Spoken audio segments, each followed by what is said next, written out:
An Fear Fánach, bhí fear ag teachta bhaile ón mbaile mhór i Ruadháin agus bhí brean beag sa gcorraigh aige.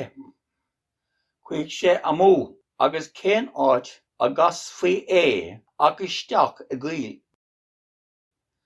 Níor bada a chuaigh sé gur bhfuil sé a cheann in aghaidh Grinn go mbeidh leiscéal a dhuine uasail a seisean leis an gcrann, mar gur thíl sé go mba duine a bhí ann.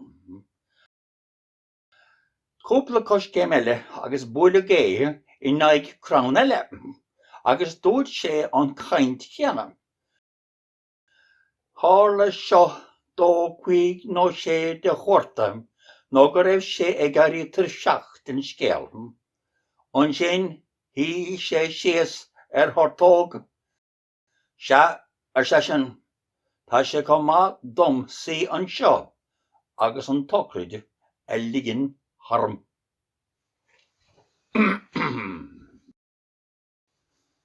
An Fear Fánach, bhí fear ag teachta bhaile ón mbaile mhór i Ruadháin agus bhí brean beag sa gcorraigh aige. Chuaigh sé amú agus cén áit a gcas faoi ach isteach a gcaoil. Níor bada a chuaigh sé gur bhfuil sé a cheann in aghaidh Grinn go mbeidh leiscéal a dhuine uasail a seisean leis an gcrann, mar gur thíl sé go mba duine a bhí ann. Cúpla cos céim eile agus bualadh é in aghaidh crann eile, agus dúirt sé an caint chéanna. Tharla seo dó chuaigh nó sé de chuirta nó go raibh sé ag gairí tar seach den scéal. An sin hí sé síos thortóg.